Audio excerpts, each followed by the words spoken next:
Hi everyone, Internet PCS book reader here. Today I want to talk about The Creative Gene by Hideo Kojima.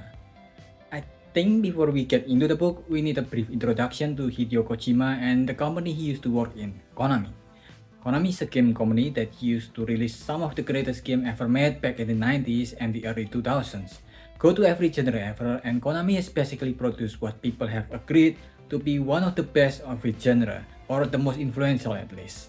You want JRPG, we have Suikoden, some of the best in the series before they shoot themselves in the foot and name a Suikoden game that have nothing to do with the large history that made the game interesting by making Dear Gris. You want Metroidvania? We have Castlevania, one of the most popular Metroidvania that has since become its own type of game. But instead of making a compelling game that people still love, considering Hollow Knight is one of the most popular indie game ever, they went and made some bad 3D action game trying to capitalize the genre that is popular at that time. You want sport? They made Winning Eleven, the most popular football series that rivaled even FIFA at its height, then they forgot to make it entertaining.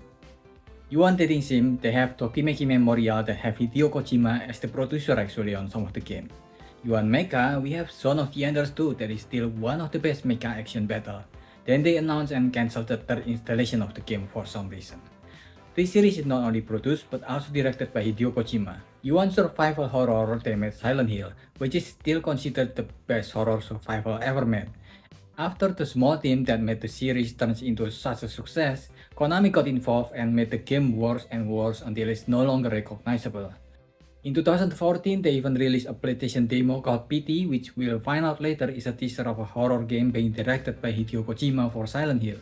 It's a short game with such a large impact that we see them being used in other horror games even now, but they cancelled that game after the success of the demo. We even have some amazing series like Contra and Dance Dance Revolution, but I think it's already clear what kind of company Konami is. Currently, I think they're one of the most hated game company because they have such a large history of killing their own success by tripping their own creator and telling them what to do instead of letting them do their own thing. And Hideo Kojima is one of these creators. He grew up loving and consuming tons of media, especially Western movie. At first, he wanted to make film, but pivoted to making games when Nintendo Famicom came out. He eventually joined the cursed company Konami, helping at first with games like Penguin Adventure and its sequel Antarctic Adventure. His first big breakout was when he was given a project from his senior called Metal Gear, a series that will eventually help become a foundation of a new genre called stealth game. From Hideo Kojima's game, you can tell his love of storytelling and how much he wanted to just in his own way tell a story that he really liked. There are times when it's still not clear yet the difference between giving homage and plagiarism. If you've played Natural Police Note, you understand what I mean. But even there, you can already tell parts of what makes a game uniquely made by Hideo Kojima. And that's what this book is about. He just wants to gush about books that inspire him and form him into who he is as a person and the kind of story he wanted to tell. Also, another thing that is known to him is that he always over-explains his stories and they are always too convoluted as a result. But in games, the high in the game help eclipse these flaws, so they're always such a place to experience. Unfortunately, in book form, it's very messy. I'll try to arrange things so it makes more sense, and then I'll talk about the overall of the book and for whom this book are made for. In the book, he will talk a lot about the passing of memes, and by memes, he doesn't just mean the funny haha picture people share to each other, but original version of the word from Charles Darwin about the inheritance of will from generation to generation. Which kinda explains the title of the book. Like for example, in one of the entry, he talks about the resurrection fireplace by Hiroko Minagawa, one of the most famous Japanese female writer born in the 30s. Her style of writing that have a lot of homoeroticism influenced a lot of shoujo manga in the 70s like Sailor Moon, and in a way I think also influenced Metal Gear even without him having read her work before the release of Guns of Patriot. And that's what the book means by meme. This passing of thoughts from one generation of storyteller to the next. The Summits of the God by Bakuyume Makura, one of the most famous mountain climbing novel, is another one of these stories where the characters are so obsessed with climbing mountain despite its danger and kept coming back to it. In this book, Kojima finds similarities with his own obsession at making games. His it version of fictional mountain climbing with unique ways never been done before. And if you're a fan of Hideo Kojima's games, it's obvious that he's going to talk about SF, any story that falls under the genre of science fiction. In the 70s, he used to consume a lot of sci-fi from Asimov to Kobuabe, But starting from the 80s, after the original Star Wars, sci-fi becomes a very commercialized genre that produces mostly the same kind of story. That is until Kojima encounters Inherit the Star by James B. Hogan, a book that combines sci-fi with thriller and mystery, where a corpse in a red spacesuit found in the surface of the moon. Starting from there once again, sci-fi becomes a new frontier of new storytelling never been done before. Then he briefly talks about Darkness Take My Hand, one of the detective long series by author Dennis Lehane. Mostly known from his adapted book Shutter Island, Lehane kept coming back to his series after ending the book, but he kept coming back to those characters. Lehane kept saying that he'll end the series after a certain book, but he kept coming back to those characters. This approach to long-running series is something that influenced Kojima to continue his Metal Gear series until Metal Gear Phantom Pain.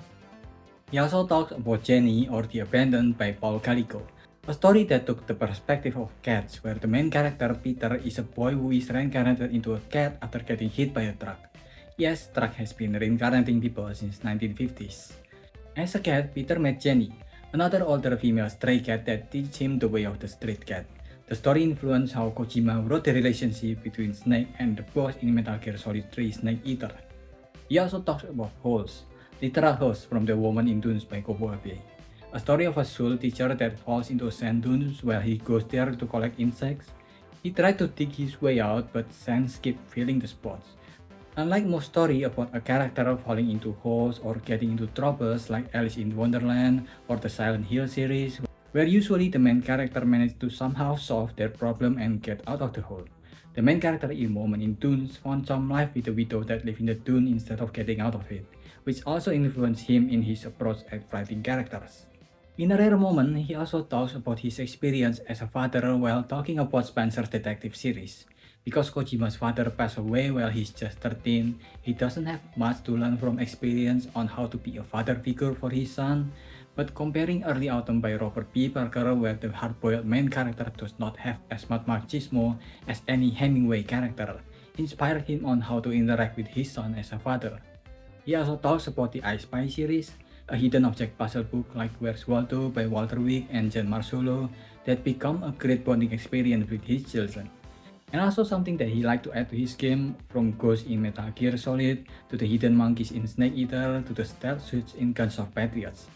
He also talks a bit more in detail about his experience at 13 going back home and finding his father convulsing on the ground.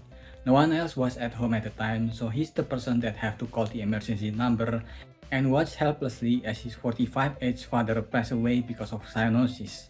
The Voices of Hiyashidori Cafe by Ryo Asai, a story set in a small cafe owned by a large family, is the one that helped him process the complex emotion from having to watch his dad living without being unable to live any last words, because even without any last words, his will is passed on through the life he's lived so far. He also talks about his experience with the 2011 Japanese earthquake that caused the tsunami.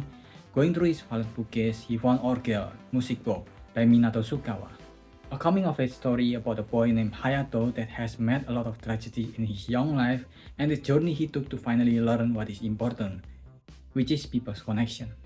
He also recalled Virus, The Day of Resurrection by Sakio Komatsu, the author of Japansing, one of the earliest pandemic novels.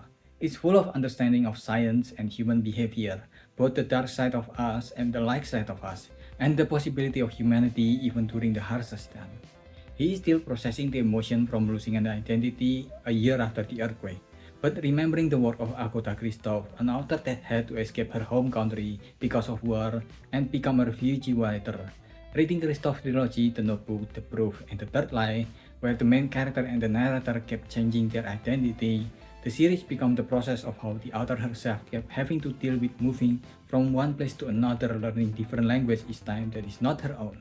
This experience helped Kojima recover his own version of lost identity. He also talked about Shibumi by Trevanian, a story about a CIA spy that used CQC and an ability named Proximity Sense that inspires both Metal Gear Solid 3 and 4. Then he talks about Stephen King's Salem Slot, one of the reasons vampire is back in modern era writing. The story itself is conventional vampire without any twist on its own, but the world building is so detailed that the fictional town of Jerusalem Slot become a character on its own. It kinda reminds me of the stages in Metal Gear where almost everything have a function in its world. Snow causes snow prints that can alert the enemy of your movement. Metal surfaces makes more noises than usual, camera move around and we'll see you if you get into his trajectory. There are so much entries here that I had to skip most of them since they don't have that much cohesiveness to them, like how in awe he is looking at the original Kamen Rider drawing from Ishitori, how he always cries whenever he reads Umimachi Diary by Akimi Yoshida, how scared he is reading the Drifting Classroom horror manga by Kazuo Umezu.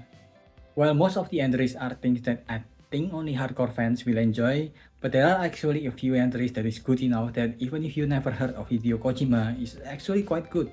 There's that same fondness of storytelling that you can tell from his game in these little essays. Through these essays, he talks about his experience with loneliness and depression, about the importance of reading books, staying offline compared to spending time in social media. He talks about his differences between criticism and impression, his first celebrity crush in Ultra 7, his wish of having a family and becoming a better father for his children, certain movies and songs that came just at the right time in his life and helped define him as a person and as a game designer. The book is messy, I won't lie to you. It's because these entries are taken from magazine entries where they asked him to write something for them, so it's a bit more surrealistic. It's just that this book is one of the first time it was compiled and translated by Nathan A. Collins. But I think it's still worth it, especially if you're a fan of his works. I give this a 3.25. What do you think? Let me know if I missed anything and leave your thoughts in the comment below. Subscribe to the channel. That's about it. See ya.